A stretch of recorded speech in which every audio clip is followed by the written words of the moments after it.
মাঝখানে টিকিটের সংকটও ছিল। স্টেশনে আসি তখন দেখা গেছে বিশাল লাইন। তখন আমি সিটি পাবো না। ভুলবশত একক যাত্রার টিকিট নিয়ে গেছেন অনুরোধ ক্রমে কাউন্টারে জমা দিন। এই বিজ্ঞপ্তি চোখে পড়ে মতিঝিল মেট্রো রেল স্টেশনে। চলতি বছরের অক্টোবরের পর থেকে সংকট দেখা দেয় একক যাত্রার টিকিটের। শুরু হয় টিকিট নিয়ে টানাটানি, এতে ভোগান্তিও বাড়ে যাত্রীদের। পরবর্তীতে প্রতিটি স্টেশনে টাঙানো হয় এই বিজ্ঞপ্তি। তবে বন্ধ হতে যাচ্ছে এই টিকিটের সংকট। নতুন করে আসছে মেট্রো রেলের একক যাত্রার টিকিট, আর এসব কার্ড আসা শুরু হবে বিজয় দিবস 16 ডিসেম্বর থেকে। কিছুদিন যাবত আমি যাতায়াতের সময় মেশিনের কার্ড থাকে না, তারপরে এই যে মেশিন সক্রিয়ভাবে কাজ করে না, এই ধরনের সমস্যা যদি সমাধান করা যায় তাহলে মনে করি আমাদের জন্য এই যাতায়াতটা আরও সহজ হয়ে যাবে। সো আমি চাচ্ছি আরও ভালোভাবে আমাদের এই মেশিনগুলোকে কার্যকর করা হোক। Double million offer Walton fridge কিনে পেতে পারেন 20 লক্ষ টাকা, রয়েছে কোটি কোটি টাকার নিশ্চিত উপহার। মাঝখানে টিকিটের সংকটও ছিল। দেখা গেল যে টিকিট থাকতো না, বা আপনার কি বলে টিকিটের যে লাইন থাকে, এই দেখা গেলো যে 10 জন লাইনে করছে, 5টা টিকিটের উপরে মেশিন কি হয়ে গেছে, অফ হয়ে গেছে। তো মেট্রো রেলে মানুষ যাতায়াত করে হইলো যেন একটু হেনস্থা না হয়, কিন্তু এখন এইটার উপর পরিবেশ এরকম হয়েছে যে বাসের থেকে এখানের পরিবেশ আরও কি। স্টেশনে আসি তখন দেখা গেছে বিশাল লাইন, অনেক বড় লাইন হয়েছে, যার কারণে প্রায় আধা ঘন্টা 1 ঘন্টা পর্যন্ত হচ্ছে, অনেক সময় হচ্ছে লাইনে দাঁড়ায় থেকে আমরা সঠিক সময় সঠিক যাত্রা করতে পারিনি আসলে। কারণ হচ্ছে ওই একক টিকিটগুলো হচ্ছে তখন দেয়নি।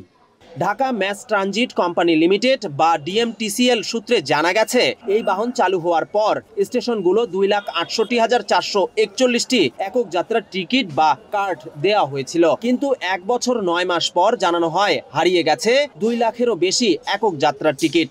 কারণ হিসাবে দেখানো হয় যাত্রীরা কার্ড নিয়ে গেছেন এবং নষ্ট, ব্যবহার অনুপযোগী হয়ে পড়েছে অনেক কার্ড। সব মিলিয়ে কার্ডের সংখ্যা দাঁড়ায় 40,000। লাখেরও বেশি যাত্রী আর অর্ধ লাখেরও কম কার্ড সংখ্যা, ফলে দৃশ্যমান হয় কার্ড সংকট। পরে ডিএমটিসিএল এর উদ্যোগে জাপানে অর্ডার দেওয়া হয় নতুন 4 লাখ কার্ডের। এর মধ্যে নভেম্বরে প্রথম ধাপে আসে 20,000 কার্ড। যাত্রীরা বলছেন শুধু কার্ড নয়, ট্রেনের সংখ্যা একই সঙ্গে বাড়ানো দরকার, টিকিট কাউন্টারও প্রয়োজন, ব্যবস্থাপনাগত উন্নয়নেরও।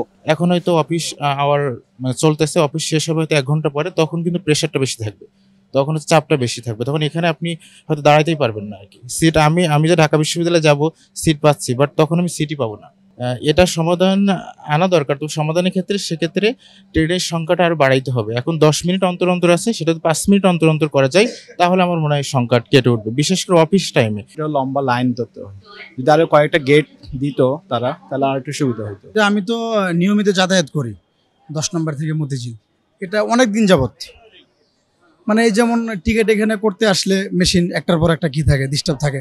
তারপর বিশেষ করে ব্যবস্থাপনা যেটা, এটা মানে এখন অনেকটাই কি হয়ে গেছে। বড় যে লাগেজ যদি হচ্ছে আমি মেট্রো রেলে উঠি, ওটা নিয়ে আমি উঠতে পারি না। হ্যাঁ, ভালো লাগেজ, বড় লাগেজগুলো নিয়ে আমার মনে হয় যে ওটার একটা সমাধান করা দরকার। তবে অসুবিধা থাকলেও ব্যস্ততা আর যানজটের এই নগরীতে দ্রুতগতির এই বাহন পেয়ে খুশি যাত্রীরা। আমরা দ্রুত যাইতে পারি, যেরকম আমি মতিঝিল থেকে আমরা ঢাকা বিশ্ববিদ্যালয় স্টেশনে যাব, এই যে আমার সর্বোচ্চ 3 থেকে 4 মিনিট লাগবে। এই যে ফাস্টের ব্যাপারটা, এটাই সব থেকে আগ্রহের ব্যাপার, যে মেট্রো রেলে আমি আসি, আমার দ্রুত যাওয়া যায়, দ্রুত যাইতে পারি, এইটাই আমার সব।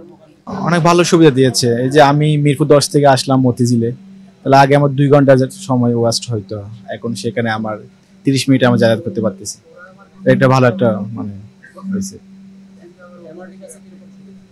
এমআরটি বাস আমার লম্বা লাইন ধরতে হয় না, আমার সময় সেদিকে বেঁচে যাচ্ছে, আর আমি খুব সহজে তাড়াতাড়ি নামতে পারতেছি। ঢাকা ম্যাস ট্রানজিট কোম্পানি লিমিটেডের ব্যবস্থাপনা পরিচালক মোহাম্মদ আব্দুর রৌফ জানিয়েছেন, অর্ডারকৃত টিকিটের মধ্যে আরো 20,000 টিকিট 18 থেকে 20 ডিসেম্বরের মধ্যে আসবে এবং ডিসেম্বরের শেষার্ধে আসবে আরো 30,000 টিকিট। শুধু তাই নয়, আগামী বছরের শুরুতে আরো 1,25,000 টিকিট আসবে বলেও জানিয়েছেন তিনি।